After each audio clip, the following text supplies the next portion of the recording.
Monsieur Guillaume Bernard, qui était déjà là l'an dernier pour ceux qui étaient présents.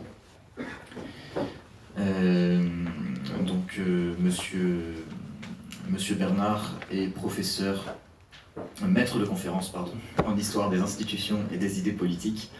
Il enseigne notamment à l'ICES et il va nous parler donc, ce matin de Carl Schmitt, une personnalité qu'on a évoquée, je crois, une ou deux reprises ce week-end, mais dont on n'a pas beaucoup parlé, et je laisserai préciser les liens avec la Nouvelle Droite, mais en tout cas, c'est une personnalité qui est assez importante aujourd'hui dans les références, on va dire, des milieux néo-droitiers actuels.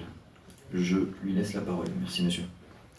Merci infiniment, merci de l'invitation, merci au père de bien vouloir m'accueillir. Si jamais je commets de grosses bêtises théologiques, ils ne manqueront naturellement pas de me corriger. Je suis donc très heureux d'être parmi vous ce matin. Je n'ai malheureusement pas pu être présent pendant tout le séminaire. Je tiens à vous présenter mes excuses, mais les obligations professionnelles de la semaine dernière ont été très lourdes et familiales ce week-end, ce qui fait que je ne suis présent que ce matin. Et encore, je suis arrivé il y a peu de temps, la SNCF ayant évidemment eu un certain nombre de difficultés à respecter les horaires annoncés. Bien, ceci étant dit, on m'a demandé de vous parler de Carl Schmitt. Il est vrai que j'enseigne et je mène des recherches en histoire du droit, des institutions et des idées politiques. Et c'est un auteur que je connaissais un peu, parce que c'est un auteur important. Mais le fait de préparer mon petit laïus de ce matin m'a obligé à retravailler la question, à approfondir la chose, et j'en suis très heureux. Je vais vous présenter les choses sous la forme d'un exposé oral, même si mon texte est relativement abouti. Et puis si jamais un jour il devait y avoir une publication, bien entendu, j'étofferai le texte et je le compléterai par un appareil critique adéquat. Donc je vais vous présenter les choses avec un plan plus de conférence qu'un plan d'articles universitaires en partie et sous-partie. Vous le verrez, je vais vous proposer quatre points d'analyse. Donc sur la pensée politique et juridique de Carl Schmitt. Et évidemment, on m'a demandé, mais c'est bien naturel et c'est la pente que j'aurais moi-même prise. L'objectif est d'essayer de voir en quoi sa pensée est ou non, je vous l'annonce tout de suite, elle est en rupture et ou non en rupture, et elle l'est par rapport à la conception classique du droit. Venons-en aux faits. Juriste donc et théoricien politique allemand, Carl Schmitt vécut tour à tour sous l'Empire prussien, la République de Weimar, le nazisme. Il fut même d'ailleurs qualifié de Kronjuriste, alors ce qui signifie procureur de la couronne, mais enfin d'une certaine manière juriste officiel du Troisième Reich. Et enfin, il connut bien sûr l'Allemagne partagée entre l'Est et l'Ouest. Il n'a pas connu l'unification des deux Allemagnes, puisqu'il l'a vécu de 1888 à 1985. Son œuvre a profondément marqué la pensée du XXe siècle. S'il connut une éclipse après la Seconde Guerre mondiale, en raison donc de sa proximité, mais il est vrai temporaire, avec le régime nazi, ses œuvres maîtresses furent produites avant 1933 et elles connaissent un regain d'intérêt, tant dans la mouvance que vous avez étudiée pendant ce séminaire de la Nouvelle Droite, vis-à-vis de laquelle j'ai peut-être plus indulgence que vous, regain d'intérêt que également dans la mouvance de la gauche radicale, et ce depuis les années 1980. La gauche radicale, elle aussi, s'intéresse à Carl Schmitt, vous allez le voir, parce que Schmitt est un auteur qui s'oppose au libéralisme et, notamment du point de vue de l'ordre international, s'oppose à la globalisation. Bien. Auteur donc de travaux fondateurs, on peut citer deux ouvrages, il y en a d'autres, mais deux ouvrages dont il faut que vous connaissiez les titres, sa Théologie politique publiée en 1922 et le Concept du politique publié en 1927. Il défend donc une vision décisionniste, le terme est important, une vision décisionniste du pouvoir et une conception du politique fondée sur l'antagonisme. Il est célèbre pour avoir défini le politique comme la distinction de l'ami et de l'ennemi, notion selon laquelle l'existence d'un ennemi collectif permanent fonde l'identité politique.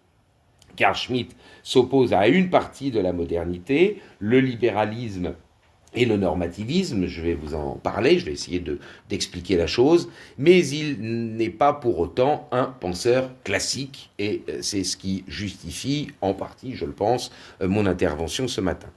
Pour tenter une analyse synthétique de sa pensée, il faut s'attacher à sa distinction entre l'ami et l'ennemi, ce sera le premier point, sa conception de la souveraineté comme puissance décisionnaire, ce sera le deuxième point, et son adhésion au volontarisme juridique, ce sera le troisième point. Ce qui nous permettra, in fine, de dégager l'intérêt, mais aussi évidemment les limites de sa pensée, ce sera donc le quatrième point. Vous voyez qu'avec 4 points, je peux facilement transformer cela en un article en 2 parties, 2 sous-parties. La permanence du risque de guerre en raison de l'existence de l'ennemi, c'est le premier point. Schmitt définit le politique non par des institutions ou des procédures, mais par une antinomie essentielle. Pour lui, le critère du politique, ce qui le constitue comme tel, est la distinction de l'ami et de l'ennemi. Autrement dit, un groupe politique se forme en identifiant un ennemi collectif extérieur auquel il est opposé et vis-à-vis duquel il est nécessaire qu'il se défende. Il n'y a pas de connotation morale dans cette identification. L'ennemi public au sens latin du terme hostis, et non pas l'ennemi privé au sens latin de inimicus, n'est pas le mal. Simplement, l'ennemi incarne la négation du mode de vie du groupe. L'ennemi pour Schmitt est celui qui met en question l'existence d'une communauté politique. L'ennemi n'est donc pas nécessairement moralement mauvais ou esthétiquement laid. Vous voyez que déjà, il y a, philosophiquement parlant, un enjeu, puisque on peut désigner quelque chose comme étant un ennemi sans que pour autant, on ne fasse intervenir le critère du vrai, du bien et du juste. C'est quand même quelque peu problématique. Bien. Donc, ça n'est pas moralement mauvais ou esthétiquement parce qu'il est laid qu'il est l'ennemi. Il est l'ennemi parce qu'il est l'autre, parce qu'il est d'une certaine manière étranger au corps politique. Cette distinction entre ami et ennemi est existentielle. Elle ne découle pas d'une norme morale ou esthétique, mais révèle une situation de fait. C'est parce que la guerre est possible que le politique est nécessaire. Le politique est ce qui permet à une entité collective de se maintenir et de se défendre contre ce qui menace son existence. Pour Schmitt, nier la distinction ami-ennemi, c'est nier l'essence même du politique. C'est désarmer le collectif face aux menaces existentielles. Dès lors, puisque la menace militaire est le fondement implicite de toute vie politique, le concept de guerre juste devient totalement inefficient. Non pas qu'il n'y ait pas de guerre chez Schmitt, vous l'avez bien compris, c'est justement parce qu'il y a la potentialité de la guerre qu'il y a le politique, mais c'est le fait que la guerre, elle peut être nécessaire indépendamment du fait de savoir s'il est juste ou non de la mener. C'est existentiellement parlant nécessaire de le faire, qu'importe que cette guerre soit juste ou non. Contrairement, je vous signale que, non pas ce que je viens de dire moi, mais cette idée de Schmitt que je viens d'énoncer, elle est parfaitement d'actualité. Pas nécessaire d'aller plus loin, on est d'accord. vous couperez au montage. Contrairement donc à l'optimisme libéral, Schmitt pense que le pacifisme ou le consensualisme ne peuvent jamais dissoudre tous les conflits. Alors, c'est vrai que, pardon, je vais essayer vraiment de ne pas dépasser le temps, mais c'est évident que quand Schmitt s'oppose au libéralisme et au consensualisme, c'est un auteur qui, par certains de ses mots, par certaines de ses prises de position, par certaines de ses analyses, peut à l'évidence être au moins sympathique. Voilà. Bon. Mais enfin, en tout cas, c'est important de constater que ni le pacifisme, ni le libéralisme, ni le consensualisme ne peuvent dissoudre les conflits. En somme, la guerre est comme l'horizon permanent du politique. Un groupe sait qu'il est politique dès lors qu'il peut se retrouver en situation de combat existentiel avec un autre. Cette conception schmittienne s'inspire en partie des travaux du fameux Clausewitz, selon lequel, je cite, la guerre est la continuation de la politique par d'autres moyens. Cependant, Schmitt est plus radical parce que chez lui, ce n'est pas le politique qui vise la paix à travers la guerre, mais la guerre, ou du moins la possibilité de la guerre, qui fonde le politique. Cela justifie pour Schmitt que l'on puisse assujettir, voire détruire l'ennemi dans des situations extrêmes. Cependant, Schmitt s'est opposé, il faut quand même le noter, à la tentation de transformer l'ennemi en criminel, puisque, encore une fois, l'ennemi, ça n'est pas le mal, la guerre, ça n'est pas le juste. D'accord, Donc, c'est totalement inutile de transformer l'ennemi en criminel ou même de le déshumaniser, et par conséquent, la guerre n'est pas une croisade pour le bien. C'est juste une nécessité vitale. La position schmittienne heurte donc de plein fouet l'idéologie des droits de l'homme, ça, sincèrement, on ne va pas forcément s'en plaindre.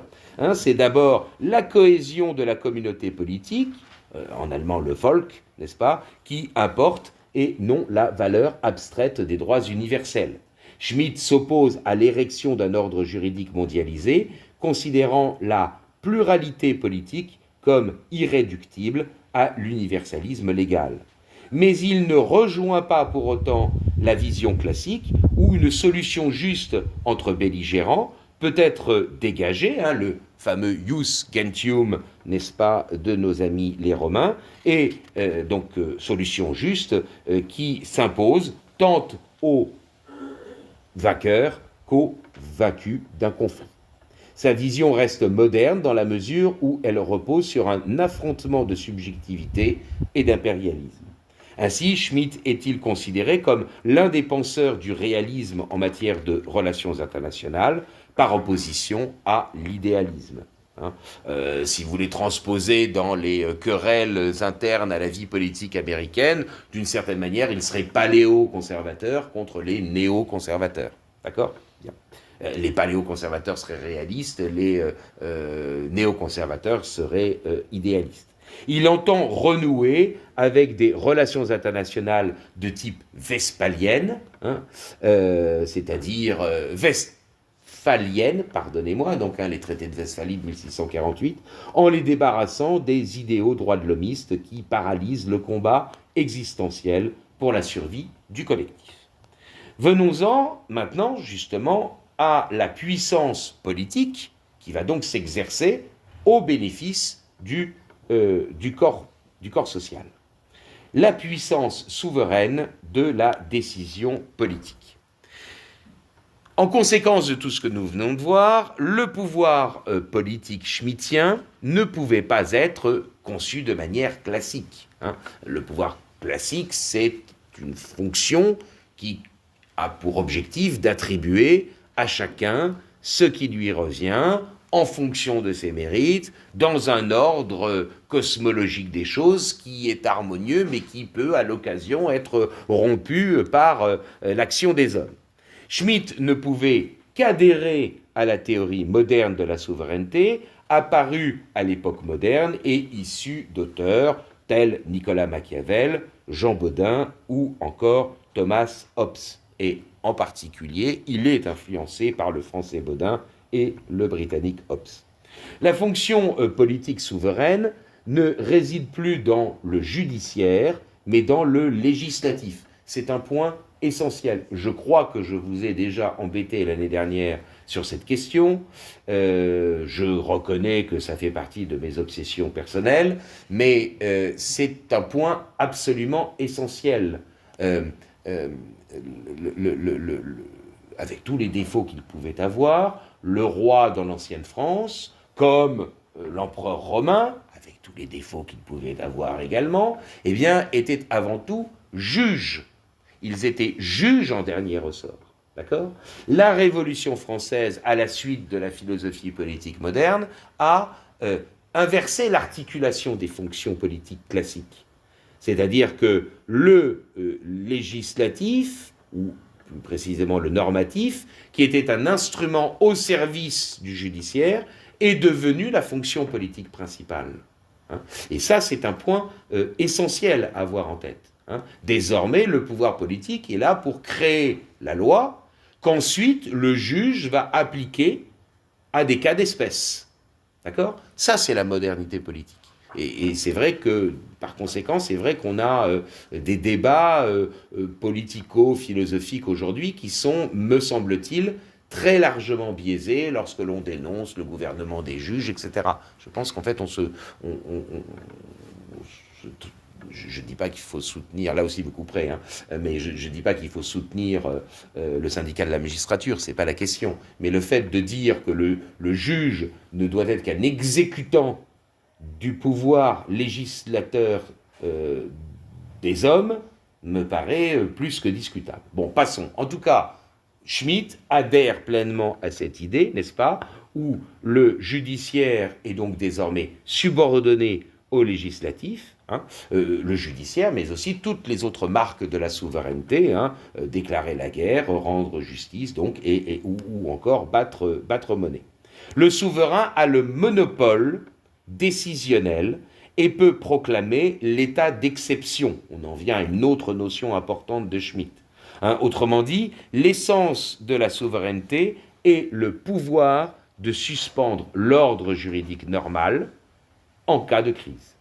Ce pouvoir de décision suprême, monopole de la décision ultime, définit la souveraineté, qui dans la définition bodinienne, vous le savez, eh bien, ne se partage pas, et ce monopole de la décision ultime représente pour Schmitt, et de ce point de vue-là, il va jusqu'au bout de la logique du système moderne. Il est peut-être plus précis encore que ne l'a été avant lui Max Weber, qui, vous le savez, avait défini le pouvoir politique comme étant celui qui a le monopole de la force légitime. Bien. Le souverain, eh bien, d'une certaine manière schmittien, est un dieu cartésien transposé dans le monde politique. Comme pour Hobbes, c'est l'autorité qui crée la loi, et non pas eh bien, la soumission à la vérité. Dans Léviathan, il écrit « Auctoritas non veritas facit legem ». L'état d'exception est pour Schmitt un concept clé. L'exception en droit aurait selon lui un sens analogue à celui du miracle pour la théologie. Le souverain, en décidant de l'exception, crée et garantit la situation dans son ensemble. C'est lui qui dispose in fine des pouvoirs coercitifs dans la crise. Le souverain schmittien n'est pas borné par une loi naturelle qui lui est supérieure. C'est lui qui fonde la continuité du droit par sa décision. Il est pleinement moderne dans sa propension à la toute-puissance, voire l'omnipotence. Sa célèbre formule qui ouvre sa théologie politique, donc publiée en 1922, est à ce titre emblématique. Est souverain celui qui décide de la situation exceptionnelle. Pour résumer, la souveraineté schmittienne réside dans la capacité à déroger à la norme, à suspendre l'ordre juridique établi lorsque la survie de l'État est en jeu. Schmitt se fit le continuateur de la souveraineté bodinienne, pouvoir de donner et de casser la loi sans être lié par elle, et hobbesienne, le Léviathan garantit l'ordre sécuritaire face à la guerre de tous contre tous, à l'état de nature.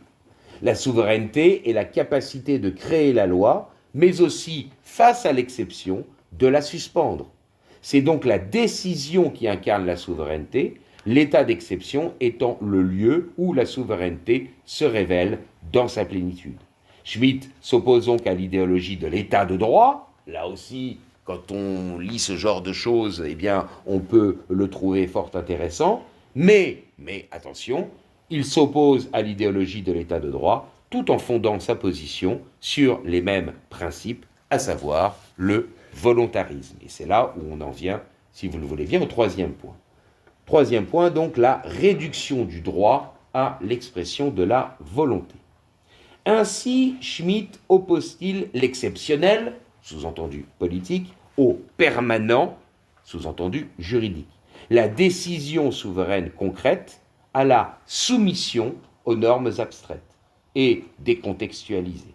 En effet, dans le domaine juridique, Schmitt dénonce la fétichisation des normes abstraites. Il distingue deux principales écoles de pensée juridique. D'un côté, le normativisme, que l'on doit en particulier à l'Autrichien Hans Kelsen, qui est un de ses contemporains et avec lequel il a polémiqué. Hans Kelsen, qui est l'un des pères du contrôle de constitutionnalité des lois que l'on connaît aujourd'hui. Et donc, système normativiste où la politique découle du droit élaboré de manière abstraite, la décision politique devant se conformer aux contraintes de la règle juridique. Et puis de l'autre, Schmitt, évidemment, identifie une autre école juridique qui est la sienne, c'est-à-dire l'école non pas donc, du normativisme de Kelsen, mais l'école du décisionnisme qu'il incarne, qu'il préconise, où le droit découle du politique, puisqu'il naîtrait de la décision souveraine dans un contexte historique donné. Aux normes juridiques abstraites préconisées par Kelsen, Schmitt oppose les faits sociaux inscrits dans l'histoire qui ne sauraient être neutralisés. Et là aussi, d'une certaine manière, il est un auteur intéressant et même appétissant d'une certaine manière. L'opposition entre Carl Schmitt et Hans Kelsen est l'un des duels intellectuels les plus célèbres du XXe siècle, en tout cas pour les juristes, un affrontement entre deux visions antithétiques du droit et de l'État. Kelsen, figure donc majeure, je l'ai dit, du normativisme et du positivisme juridique, concevait le droit comme un système hiérarchisé de normes pures, indépendantes de toute considération morale, politique ou sociologique. Pour lui, la validité d'une norme ne dépend que de sa conformité à une norme supérieure, et c'est ainsi que tous les profs de droit enseignent en première année cette absurdité de la pyramide des normes chez Kelsen, chaque norme s'enracinant dans l'autre, jusqu'à la norme fondamentale, la grande norme dont on ne sait pas d'où elle sort. Bon. À l'inverse, Schmitt, et encore une fois, vous comprenez bien que quand on voit les adversaires de Schmitt, on peut quand même comprendre que l'on puisse avoir de l'intérêt pour lui. Bon, à l'inverse, Schmitt considère le système kelsenien comme une illusion dangereuse, je crois que c'est le moins que l'on puisse dire, qui masque la réalité du pouvoir et de la décision. Kelsen voulait un état de droit qui serait le règne de la loi impersonnelle. Schmitt rétorque qu'un tel état est incapable de répondre aux défis existentiels. Le droit, pour Schmitt, ne naît pas d'une norme fondamentale abstraite, mais de la décision concrète du souverain qui tranche et instaure l'ordre. Alors, bien que ces deux auteurs se soient donc affrontés, notamment au début des années 30, Schmitt publie Le Gardien de la Constitution et Kelsen dans lequel il attaque Kelsen et Kelsen lui répond par un autre ouvrage qui s'appelle Qui doit être le gardien de la Constitution ? Bon, ils ne sont pas foulés pour trouver les titres.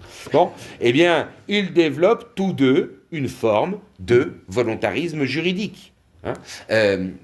C'est pas du tout le sujet d'aujourd'hui, mais je suis assez couramment amené à essayer d'expliquer que le libéralisme et le collectivisme s'opposent, mais qu'en fait, ils reposent sur les mêmes fondements, et que c'est une opposition au sein de la modernité, mais que, fondamentalement, à la sociabilité artificielle de la modernité s'oppose la sociabilité naturelle du monde classique. Eh bien là, on est dans le même type de situation.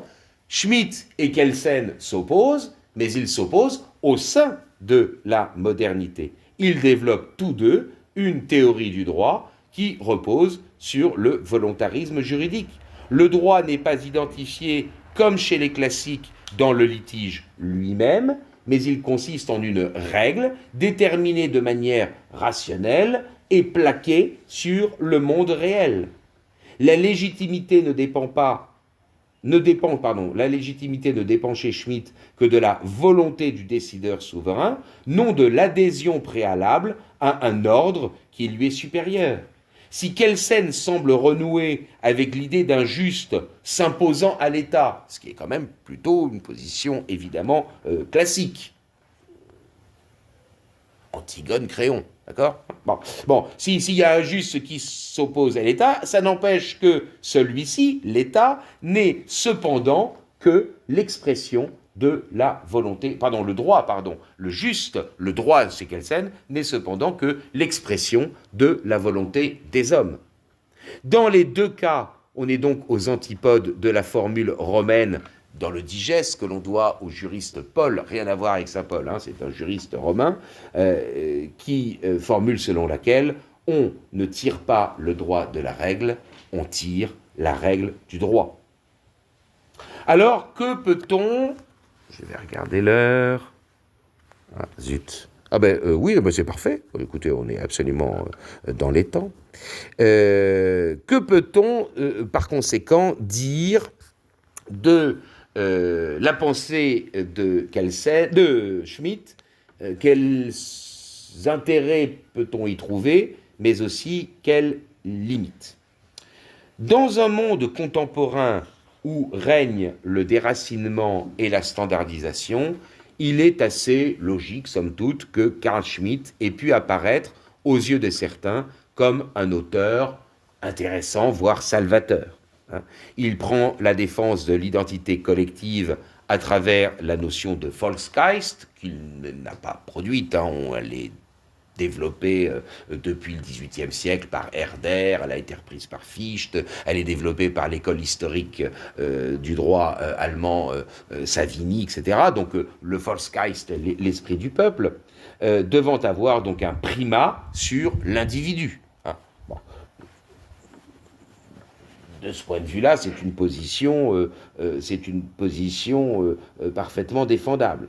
Deuxième élément significatif et intéressant, la méfiance de Schmitt à l'égard de l'universalisme, non pas tout court, mais du moins l'universalisme des Lumières, et de la conception abstraite des droits de l'homme. Tout homme n'est pas interchangeable, et par conséquent, effectivement, là aussi, c'est une position intéressante. Ce qui, évidemment, est très discutable, c'est lorsque certains auteurs, j'ai eu l'occasion d'en débattre avec eux de manière amicale, je dois le dire, c'est quand ils sont amenés à penser que, puisque le droit de l'homisme est universaliste, il faut donc s'opposer à tout universalisme. Je ne sais pas si vous voyez ce que je vais dire. Bon. Et puis, troisième point qui me paraît intéressant, dans la pensée de Schmitt et qui explique son regain d'intérêt, eh bien, la promotion d'un État fort, d'un État vigoureux, se substituant au consensualisme parlementariste. Bien. Cependant, même s'il a lu et repris sur certains points un certain nombre d'auteurs du courant contre-révolutionnaire, il a lu Séclair Mestre, par exemple, eh bien, Schmitt n'était pas un penseur classique. Alors, je vais essayer de rassembler un peu les différents éléments que j'ai eu l'occasion déjà de vous présenter, et puis de les approfondir un petit peu. C'est sans doute le passage de ma conférence qui nécessitera, je dirais, d'être un peu, je dirais, retravaillé pour être bien sûr que, eh bien, il n'y ait pas d'ambiguïté, qu'il n'y ait pas trop de redites non plus. Bon, pour l'oral, j'espère être suffisamment clair. Il établit la guerre permanente comme fondement du politique. Il évacue donc les idées classiques d'un ordre cosmologique des choses susceptible d'être harmonieux, et il évacue également, et du coup, l'idée d'un droit qui est là pour essayer d'atteindre la paix. Il considère la loi naturelle comme une abstraction, ne saisissant pas qu'elle permet de découvrir les justes rapports entre les personnes individuelles ou collectives. La justice schmittienne consiste en une application de la loi humaine, expression de la volonté politique. Application à des cas d'espèce, devrais-je préciser. Application d'une loi générale et impersonnelle à des cas d'espèce. Le décisionnisme se révèle donc un renoncement à la justice, ou du moins à la recherche du juste. Pour Schmitt, il n'existe pas de juste relation d'altérité entre les personnes, mais seulement des rapports de force. Schmitt n'envisage pas l'existence d'un tiers neutre, le juge, entre les parties adverses. En définitive, le droit schmittien n'a pas en vue la justice, mais la puissance. Pour Schmitt, la décision souveraine précède et fonde l'ordre juridique. Dans la conception classique du droit, au contraire, le droit n'est pas d'abord une question de volonté ou de puissance, mais de raison et de connaissance. Le juriste classique doit rechercher le justum, le juste, déjà là, inhérent à la nature des choses et inscrit dans les relations d'altérité. Le souverain de Schmitt crée l'ordre par la décision. Le juste classique se découvre à l'aide de l'observation et de la raison. C'est là toute l'opposition entre le droit posé des modernes et le droit donné des classiques. Le décisionnisme schmittien donc révèle encore une fois le fait que, j'ai mis 2 fois la même phrase, que le système de Carl Schmitt ne recherche pas la justice. La pensée de Schmitt, en absolutisant le politique, ne laisse aucune place non seulement à la transcendance, mais aussi à un ordre cosmologique des choses, je me répète un peu. Le décisionnisme peut facilement, dès lors, glisser vers le totalitarisme. Le droit naturel classique est un rempart, n'est-ce pas, contre l'hubris du pouvoir qui ne cherche que l'efficacité de la décision. Si le droit, comme le pense Schmitt, découle de la décision souveraine et de la capacité à maîtriser la situation exceptionnelle, alors la frontière entre le droit et la force, entre la légalité et l'effectivité, s'estompe dangereusement. À l'inverse, le droit classique, en distinguant rigoureusement le ius de la lex, le droit ou le juste de la loi, et en insistant sur la primauté du ius, je parle bien en termes de droit, je ne parle pas en termes de morale ou de conduite, je parle dans la résolution des conflits, des litiges, pour trouver la juste part qui doit revenir à chacun. Eh bien, la primauté du ius récuse toute confusion. Le droit n'est pas ce qui est imposé, mais ce qui est dû. Et c'est notamment tous les développements géniaux de Michel Villet sur le fait de dire que le droit se dit à l'indicatif, tandis que la morale se dit à l'impératif. La force peut contraindre, mais elle ne crée pas le juste. Alors, comment conclure ? Carl Schmitt fut un sismographe des crises de la modernité, un penseur qui, avec une lucidité parfois effrayante, a pointé les failles de l'État de droit, de l'État libéral et les illusions d'un ordre juridique qui se voudrait purement rationnel, rationaliste même et autonome. Pourtant, la force même de son diagnostic ne doit pas nous aveugler sur les dangers de ces remèdes. En absolutisant la décision, en réduisant le droit à la volonté du souverain, en privilégiant l'exception sur la norme, Schmitt ruine la recherche du juste. La philosophie classique du droit rappelle que le droit n'est pas seulement affaire de force ou de volonté, mais aussi et avant tout affaire de quête de justice.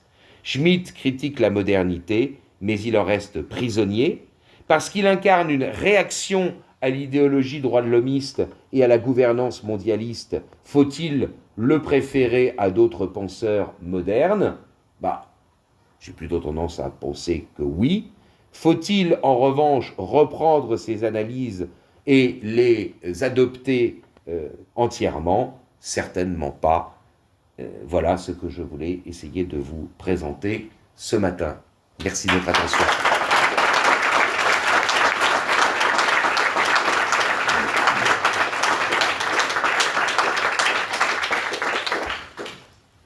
Est-ce qu'il y a quelques questions ?